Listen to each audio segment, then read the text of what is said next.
This episode of The Whistler is brought to you by the WOTR Radio Network. For more information on the WOTR Radio Network, Classic Radio Rewind, or its 4 live streaming old-time radio stations, visit WOTRradionetwork.com. Let every go signal remind you that you do go farther with Signal gasoline. The Signal Oil Program.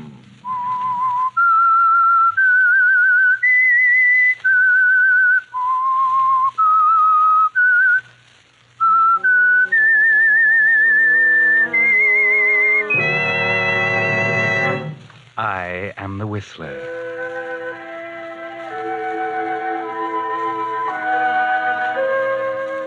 And I know many things, for I walk by night.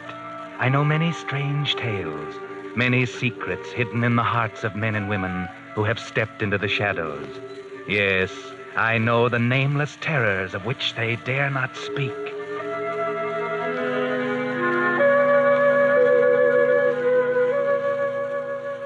The marketers of Signal's famous Go Farther gasoline and motor oil invite you to hear another strange tale by The Whistler. Tonight, the story of a wild night on foggy Seal Rocks and the girl who was married to murder.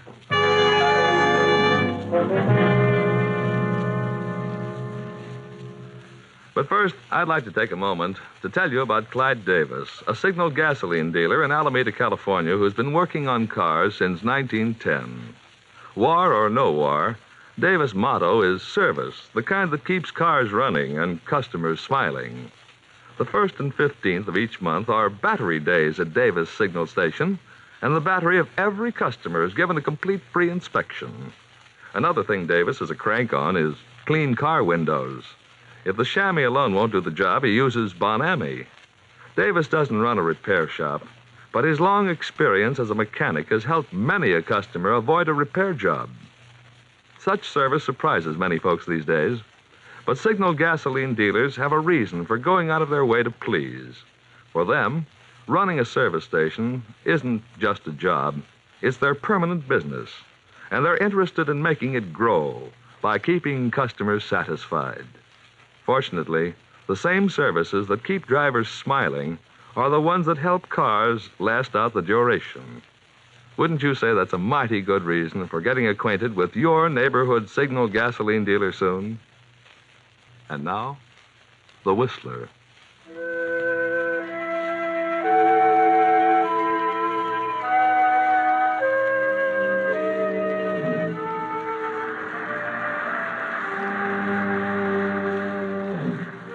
In the night, the convoys form, ship by ship, slipping into line, moving out past the Golden Gate, past the fog-enshrouded Seal Rocks in a cold dawn, past rocks where the tourists go, where the lovers go. You heard a scream? Yes. But the ships are not disturbed. They move on out into the Pacific, leaving far behind the body of a girl lying face down on the rocks, their wash reaching for her hair. Just a girl who fell off a cliff. Fell or was pushed.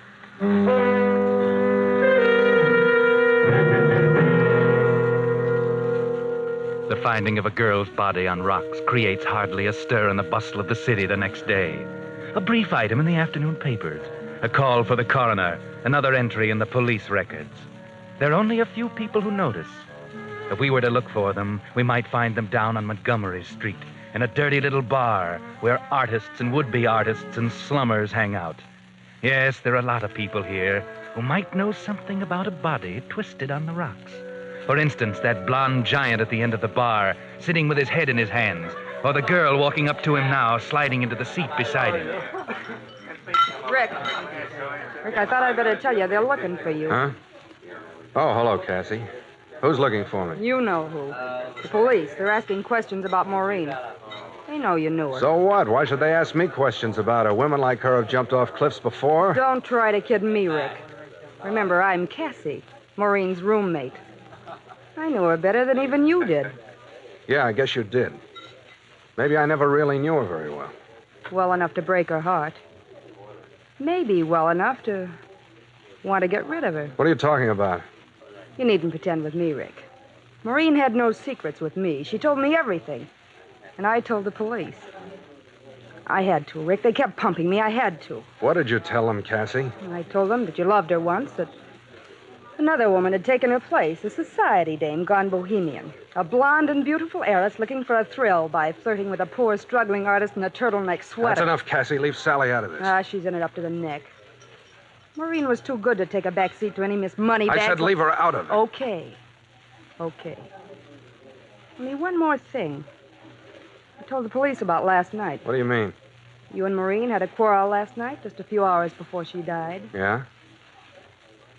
Okay, so we quarreled. That doesn't mean she had to go jump in the ocean, does it? No, it doesn't.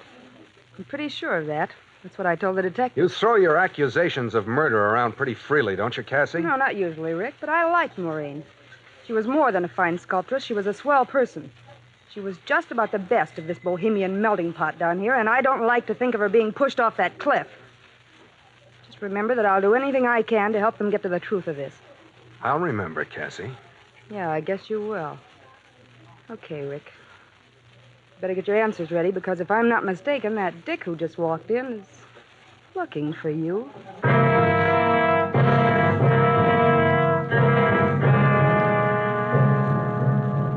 Yes, Rick. He's looking for you. You know that. You've been expecting it. You've been curious to see what he'll look like, what expression he'll have on his face. In a minute you'll know, so gulp down that drink. There, that's better.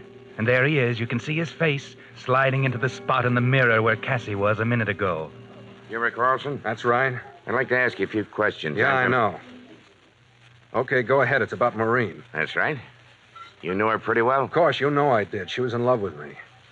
I didn't love her anymore. I took her to dinner last night. We quarreled. She left. That's all I know. What about Miss Blair? What's she got to do with this? I don't know. Maybe a lot. Sally had nothing to do with it. She didn't even know Maureen. Leave her out of it. I'm not sure we can. This Maureen, they tell me, was a jealous girl, unpredictable. Liable to do a lot of things, say a lot of things. Blairs are a fine family, good name. They wouldn't like their daughter mixed up with a Go ahead, say it. bohemian crowd of artists. Maybe you didn't want Maureen to go to the Blairs with the story. And it'd be so easy to keep her quiet, just a shove at the right time. Simple in the fog out there. Simple and sure. Listen, you, whoever you are. Okay, take it easy. I was only guessing. But it all fits pretty well, doesn't it? It fits, only I wasn't there. Oh, that's right. You said she left you after the quarrel. Where was that? At a little fish restaurant at the beach. Near the rocks? Not very far. I see. But you didn't go with her to the rocks? No. Then you might have to prove that. I suppose you can? Yes, he can. Go on, Rick.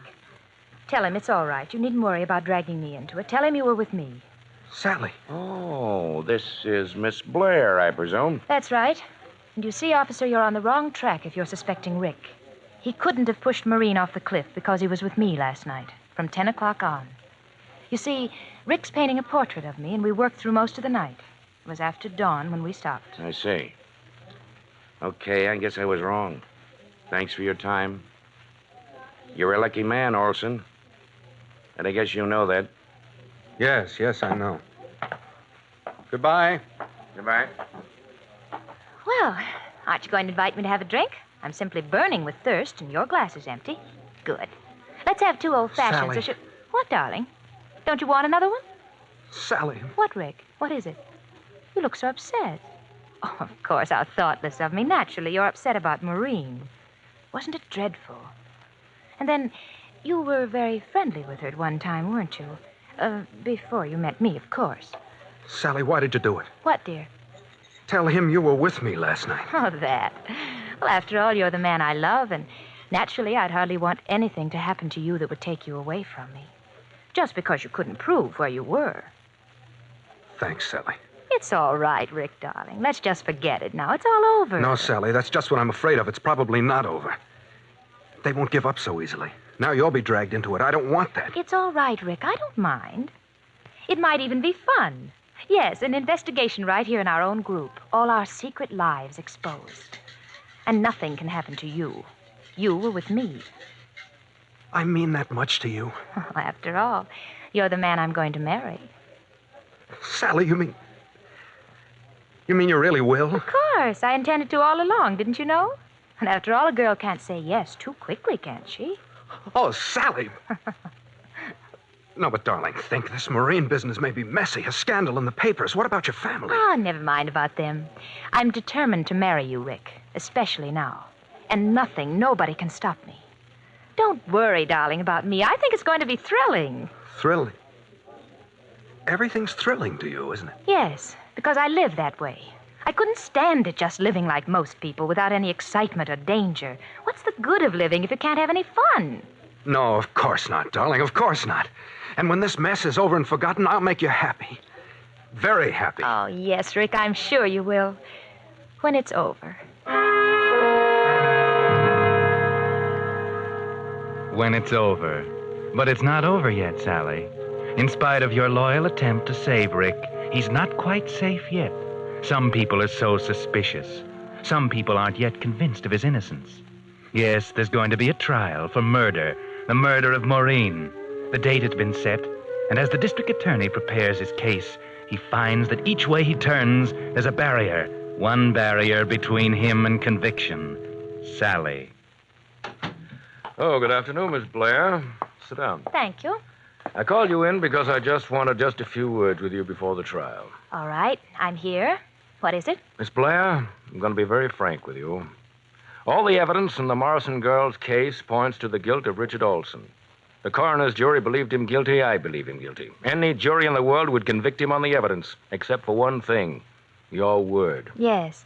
I know he's innocent because he was with me. That's your story. You don't believe me? That's beside the point. It's my job to convict Richard Olson if he's guilty. I'll try to do that. But I said I would be frank. I haven't a chance if you testify that you were with him. The jury will take the word of Miss Sally Blair, the daughter of a powerful and famous family. Yes, of course. But it's for that very reason, Miss Blair, that I ask you to stop and think a moment. Think of what? Of yourself, of your family, of your position.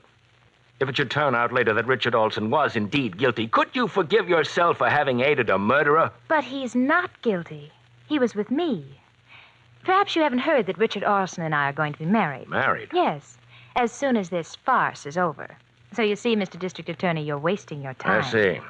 And you think that you, the daughter of one of the best families in San Francisco, will be happy living the rest of your life with a murderer? Crime has to be proved. Rick will be acquitted. Yes, I guess he will. And so, Miss Blair, you will go that far for another thrill. I don't know what you mean. I'm marrying the man I love. He's accused of a crime of which I know he's innocent. I will testify to that effect. Rick was with me. Very well, Miss Blair. And may I wish you a very happy married life?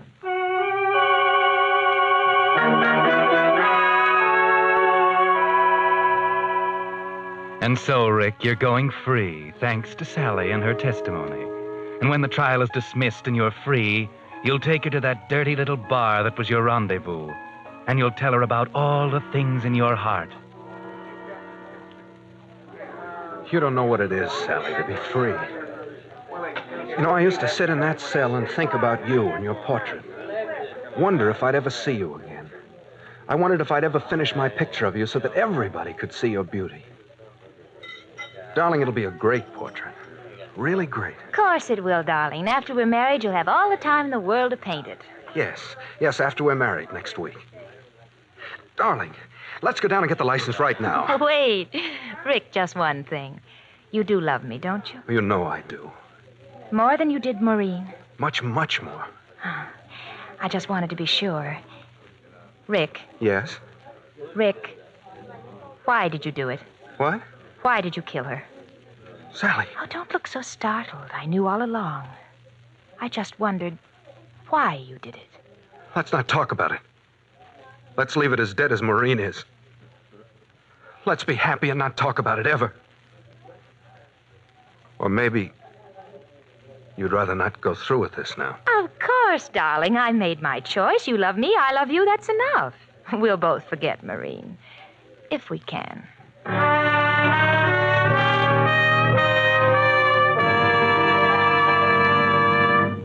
You are listening to the Signal Oil program. Let every go signal remind you that you do go farther with Signal gasoline.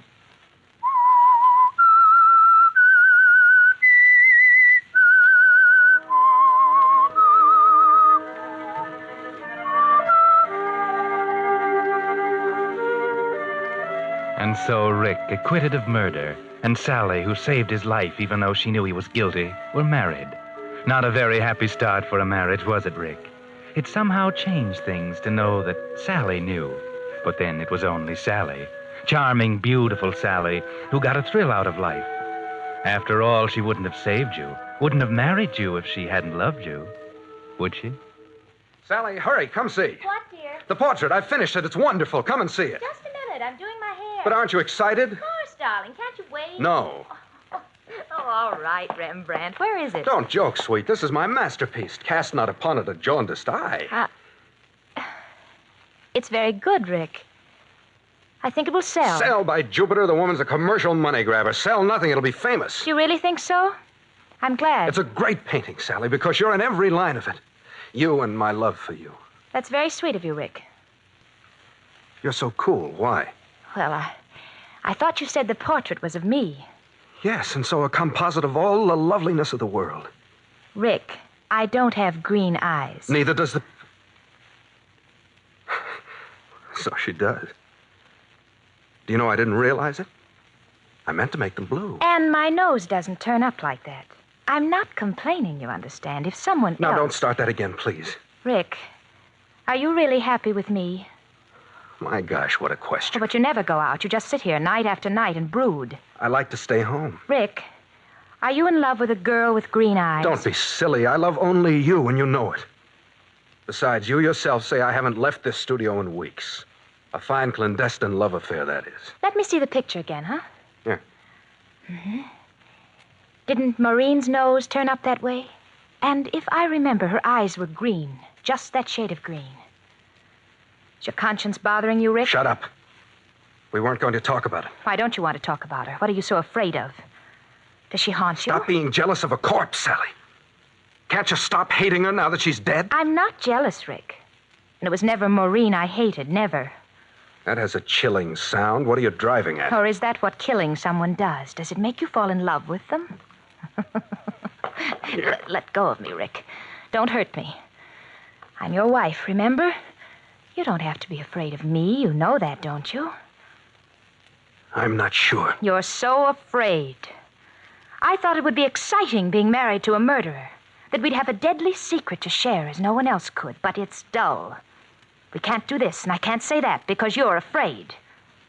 You'd like to hate me, but you don't even dare do that. Loving me is all that keeps you together. It's dull, Rick. I imagine that you'll manage to find some amusement. I imagine I will. Sooner or later.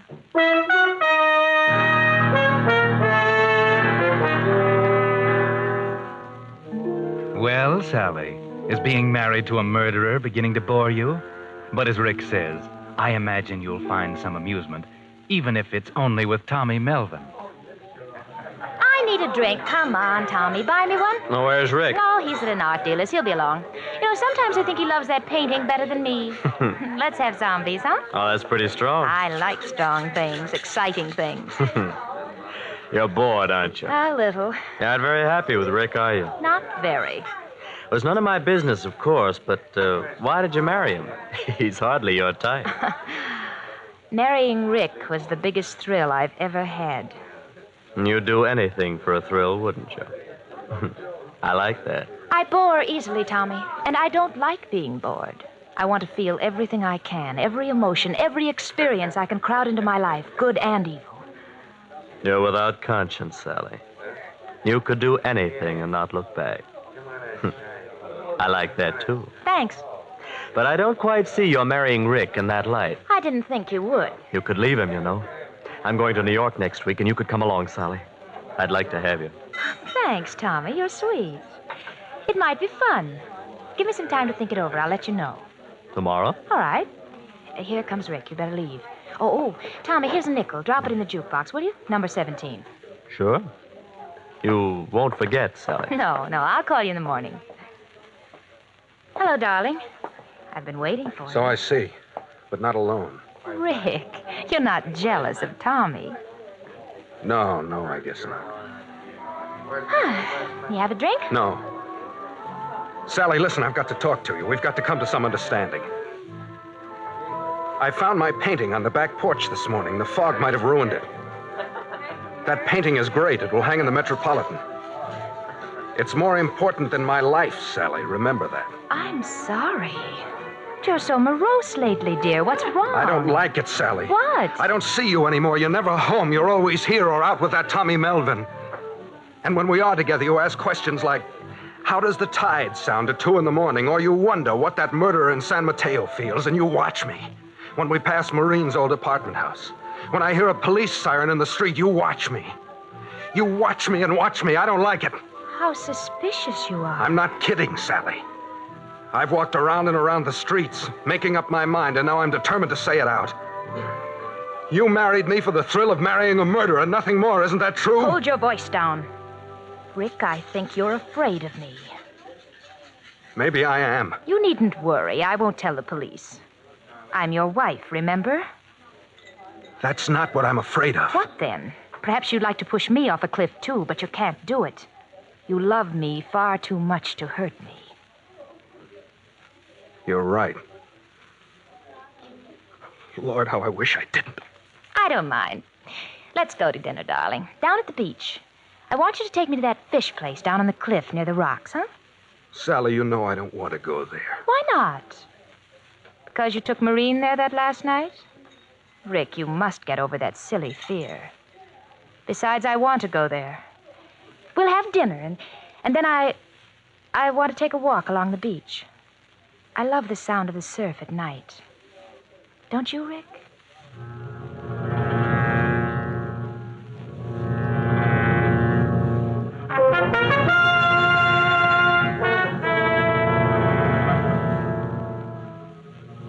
There's something strange here, Rick. Something very strange.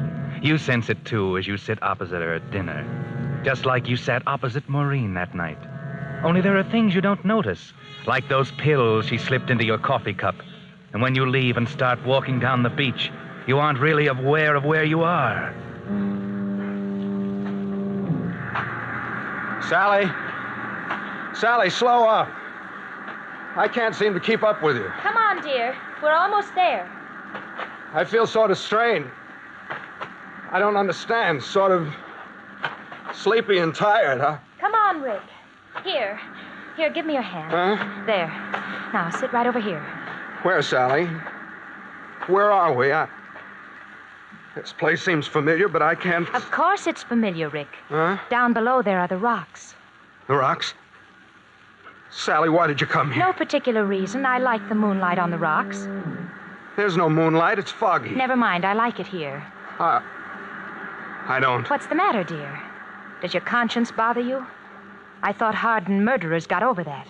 Are you afraid, Rick? I don't know. I can't seem to think. I'm tired, but I think I'm afraid. Yes. You'd like to push me off, wouldn't you? To see my body on the rocks down there with the tide reaching for my hair as it did for Maureen's. But it won't work twice, Rick. You know that. And besides, you love me too much. Sally, what are you doing? Let's get away from here. Wait, I want to tell you something. Let go of my elbow. I'll tell you first. I'm going to leave you, Rick.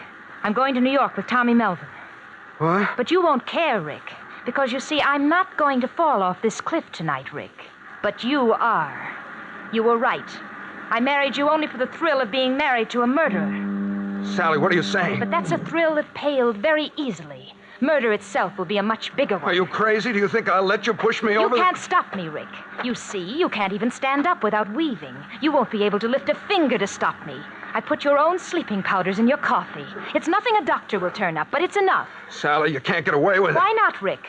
They'll say your conscience bothered you, that you returned to the scene of your crime and killed yourself. It will be very neat.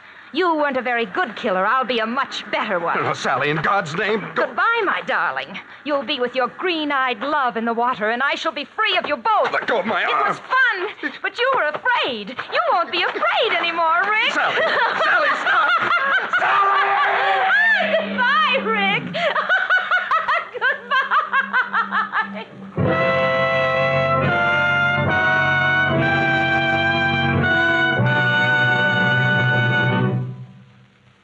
But that's not all of this strange story. In a moment, the Whistler will be back to tell you what really happened. Meantime, I think you'd like to hear how science has finally defeated a great cause of gasoline waste and motor troubles, carbon. Motor experts say carbon causes noise, overheating, loss of power, and often the destruction of expensive motor parts. After years of research, engineers have found a formula that actually dissolves carbon.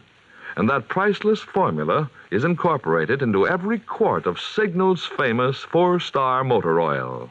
As a result, Signal's 4-star motor oil helps motor performance in not just one, but two important ways.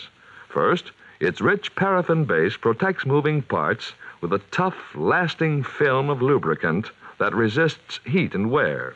And second, Signal's 4-star oil actually dissolves out carbon to help your motor run better and your gasoline go farther. Since both gasoline mileage and motor performance are doubly important these days, one of the greatest favors you could do your car and your ration coupons is to switch to Signal's finer carbon-removing motor oil that costs no more than ordinary oils. So, if it's been 1,000 miles or 2 months since you changed oil, drive into your neighborhood Signal dealers and say, "Drain and refill with Signal 4-star motor oil." And now, back to the Whistler.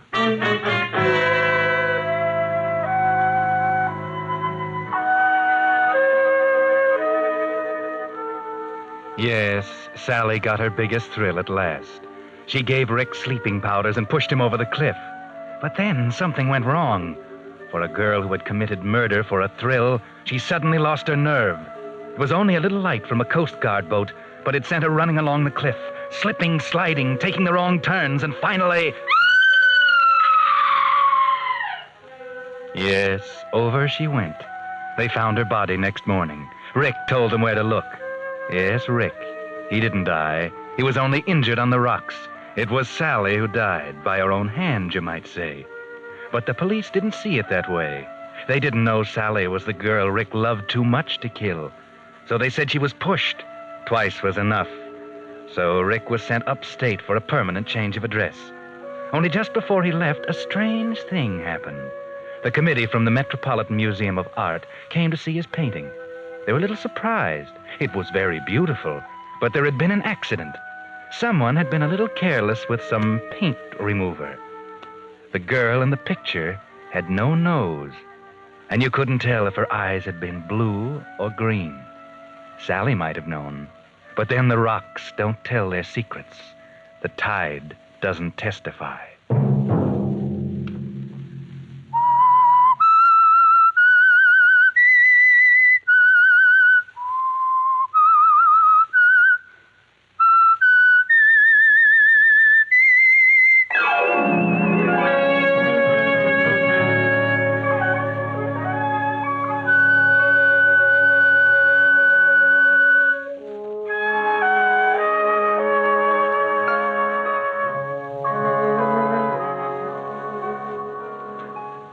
Next Monday at 9 o'clock, the Signal Oil program will bring you another strange tale by the Whistler. The Signal Oil program is broadcast for your entertainment by the Signal Oil Company, marketers of Signal's famous Go Farther gasoline and motor oil, and by your neighborhood Signal oil dealer, who is at your service daily to keep your car running for the duration. The Signal Oil program was produced and directed by George W. Allen, with story by Robert Libet and music by Wilbur Hatch. Is transmitted to our troops overseas by the Armed Forces Radio Service. Bill Pennell speaking for your friend, the Signal Oil Company, and suggesting once again that you let every go signal remind you that you do go farther with Signal gasoline. This is CBS, the Columbia Broadcasting System.